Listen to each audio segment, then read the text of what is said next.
El 3 de noviembre los electores estadounidenses concurrirán a las urnas para elegir al 46º presidente de Estados Unidos. Se trata de elecciones importantes para América Latina y particularmente para algunos países de la región, debido a la política estadounidense que considera a Latinoamérica como parte de sus intereses estratégicos. De acuerdo a las encuestas nacionales, el candidato del Partido Demócrata, Joe Biden, aventaja a Trump en las encuestas nacionales por cerca del 8%. Trump fue elegido en el año 2016 a pesar de no tener el voto popular mayoritario, debido a las distorsiones causadas por el sistema de voto indirecto. A pesar de la pésima gestión de la pandemia, la crisis económica y su estilo caótico, Trump conserva el apoyo de su base.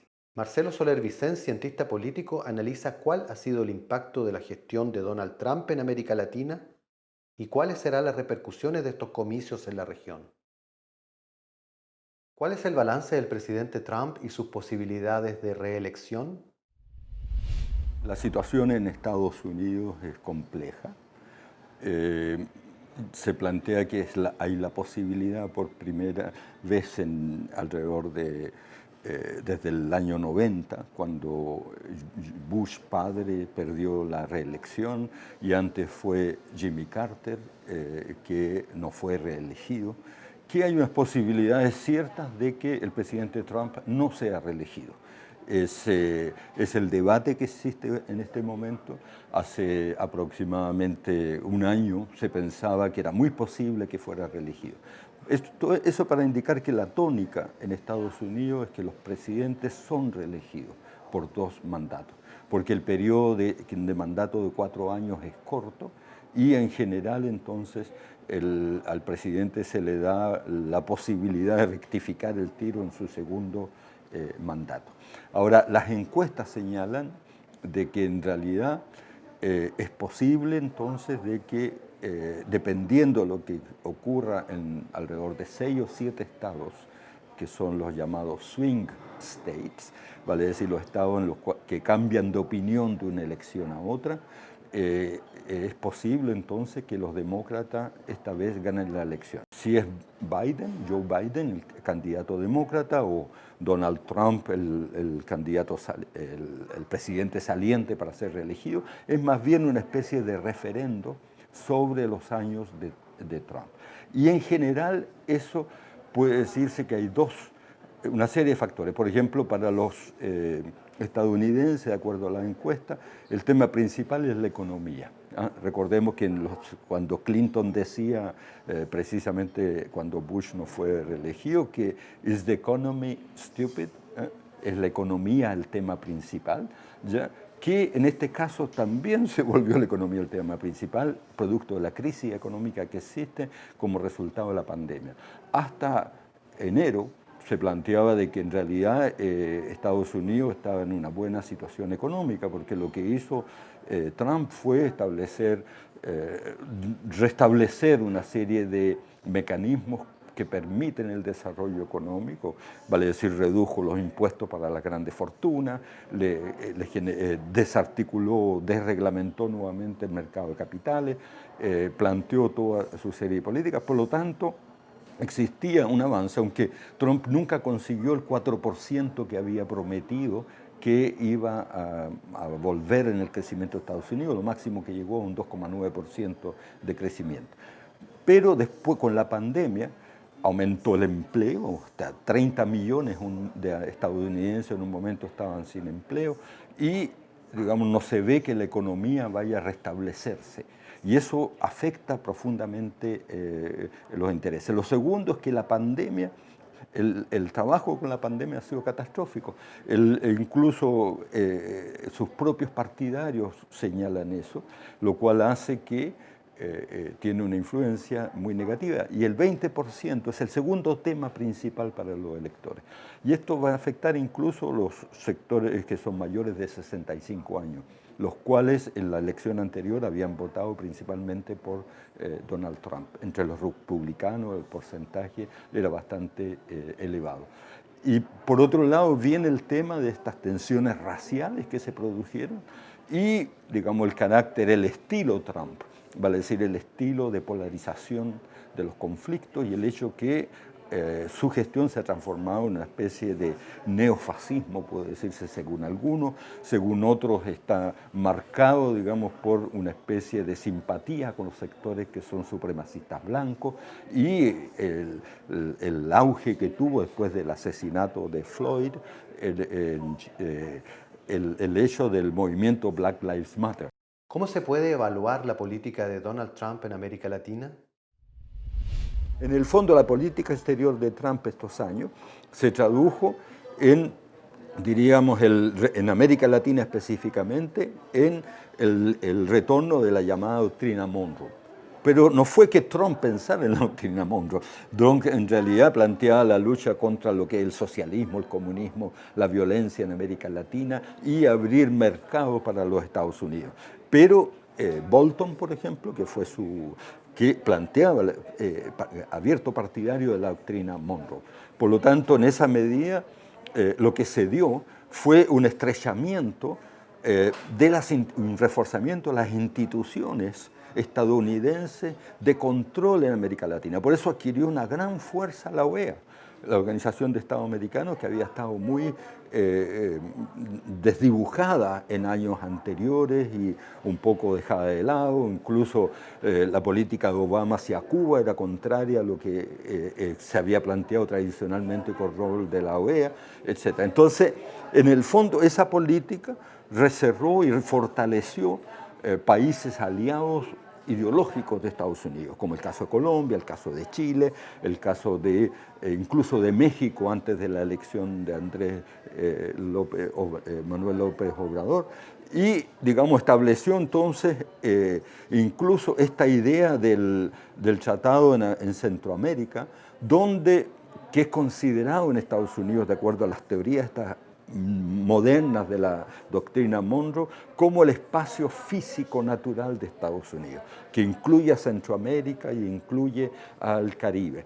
Y incluso eso es lo que representa el tratado que existe en América Central. Fortaleció incluso los acuerdos con Colombia, con otros países, y se caracterizó fundamentalmente entonces por esta política contra lo que llamaba el eje, fuera de eso, el eje contra los países comunistas, socialistas en América Latina, la política contra Venezuela, por ejemplo, muy agresiva, pero a la vez poco organizada, digamos en el sentido de que favoreció en Venezuela el desarrollo de una oposición extrasistema, puede decirse. Sin embargo, la oposición, quizás como en el caso de otros países, como por ejemplo incluso Bolivia, o incluso Brasil, o incluso Uruguay, que podría haber vía electoral ganado elecciones o elementos de ese tipo, no se dio. Y se planteó, por ejemplo, esta idea de favorecer la nominación de Guaidó, ¿ya? Como presidente interino, y el balance que se puede hacer hoy día es que es un fracaso. Vale decir, incluso hay elecciones el 6 de diciembre para renovar la Cámara unicameral, y la oposición aparece dividida. Capriles, que era el antiguo candidato a la presidencia, hoy día aceptó, luego de que el gobierno de Nicolás Maduro indultó a 100 congresistas, por lo tanto una especie de paz se estableció allí, y se vuelve un nexo de carácter, se puede decirse, abierto. Por lo tanto, la idea de que en Venezuela la salida era una salida de derrocamiento de Maduro, incluso hubo intentos, se habló de esta especie de nueva invasión de Bahía Cochinos y que fracasó, la cosa esta en la cual participaron Colombia, Chile, otros países, en la frontera y todo eso, que también fueron intentos fracasados.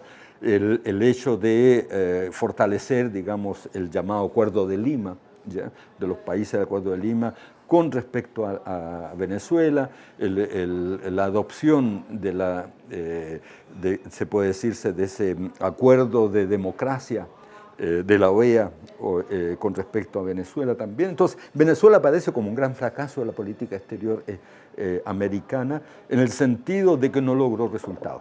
¿ya? Independientemente de la opinión que se pueda tener sobre el proceso venezolano, lo que planteó y por lo que se jugó en un momento en sus discursos y en todo eso, se plantea. En el caso de Cuba es una situación semejante, vale decir, renovó y dejó de lado toda la política de Obama de acercamiento a la isla caribeña y establecimiento de una relación después de tantos decenios, una relación política y de respeto a lo que era el proceso cubano, etcétera, lo mantiene y se plantea la situación.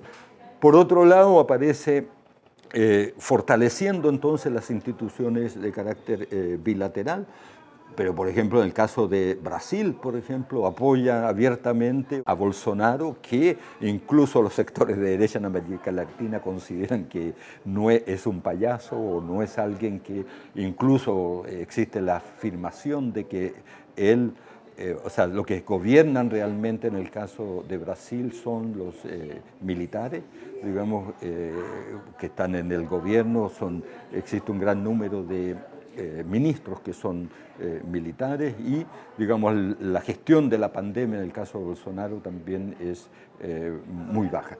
Ahora, ¿qué es lo que ocurre? ¿Cómo termina su mandato? Termina el mandato frente a en el proceso latinoamericano se vinieron abajo los países progresistas, puede decirse. Hay un retorno de países de derecha que, digamos, en el caso de Chile, en el caso de Brasil, por ejemplo, y eso, pero existe hoy día una dupla Argentina-México que aparece replanteando la situación. Sin embargo, en la situación compleja de América Latina hoy día, con una cada vez mayor presencia de países de China o de Europa, la situación aparece muy compleja. Por lo tanto, Trump no plantea en sus intentos de poner en valor su política exterior, es el Medio Oriente, Bahrein, Israel, pero no es América Latina donde puede mostrar aciertos. ¿Qué perspectivas se vislumbran tras la elección? Gane Trump o gane Biden, la política exterior estadounidense no va a cambiar mucho hacia América Latina. Sí va a haber, es posible, un cambio de estilo, un cambio de tono. Por ejemplo, del punto de vista positivo, puede plantearse de que puede haber un retorno de lo que fue la doctrina de Obama con respecto a Cuba. Vale decir, cerrar el capítulo del bloqueo como tal y plantear una relación bilateral de otra manera. En el caso de Venezuela, los análisis que existen plantean de que incluso después de la salida de Obama, que fue quien primero planteó una orden ejecutiva contra Venezuela, ¿ya? Se ubica, consideran en Estados Unidos que el Partido Demócrata en una posición de continuidad de la política de Trump agresiva hacia Venezuela. Puede haber un cambio de tono, un cambio de estilo, pero la idea, el retorno de la política tradicional bajo Biden va a ser de que Estados Unidos va a volver a tratar de plantearse como el baluarte de la democracia en el mundo, y particularmente en América Latina, democracia liberal, democracia estilo estadounidense, aunque sale muy dañada de la experiencia Trump, porque hay mucho cinismo ahora que se instala, incluso, digamos, desde el punto de vista de la política exterior estadounidense. Con respecto a, por ejemplo, América Central, con respecto a estos países, hay que recordar, por ejemplo, que Trump lo que deja en la relación con América Latina y particularmente con América Central son los MOU, Memorandum of Understanding, protocolos de acuerdo, que es una fórmula que se inventó para establecer un mecanismo que permite acuerdos de inversión en infraestructura principalmente o en otros sectores de tecnología o de otro tipo sin pasar por el Congreso o los congresos tanto en Estados Unidos como en los países latinoamericanos, lo cual permitiría entonces una relación, puede decirse, un modelo más antiguo de cómo se realizaba la política, contrario a lo que es ahora, porque si algunas cosas deja Trump es el retorno de políticas más bilaterales, un mundo cada vez más multilateral.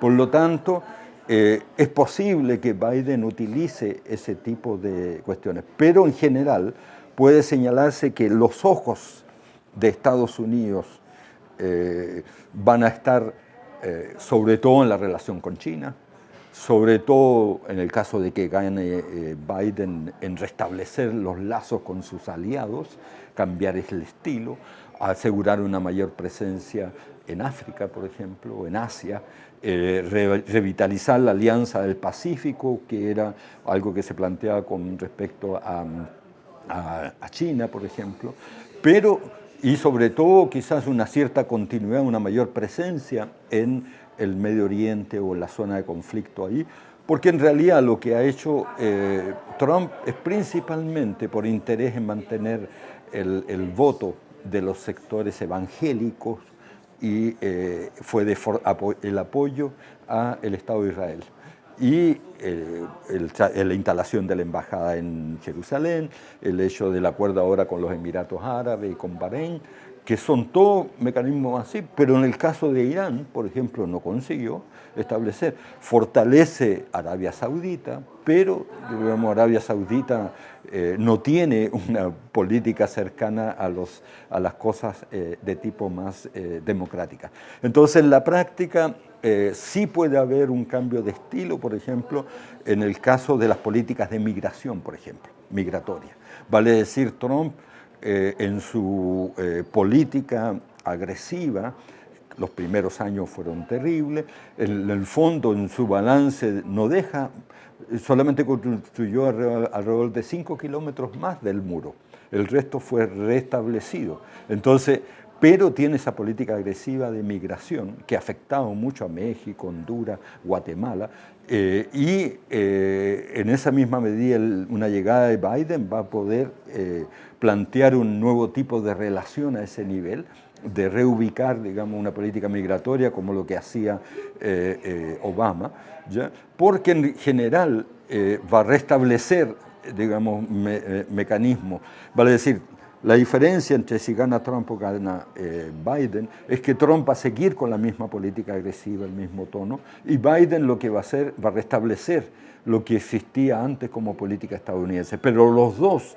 están gestionando lo que muchos autores plantean hoy día como la declinación del imperio americano, que no sabe cómo establecerse en un mundo multilateral en el cual tiene cada vez menor peso, pero mantiene un peso en términos militares y de seguridad muy importante, y también un peso a nivel de la economía, pero a su vez es una economía que es gobernada por multinacionales, Google y otros, que defiende a Estados Unidos, pero tienen un impacto a nivel mundial que es mucho más fuerte.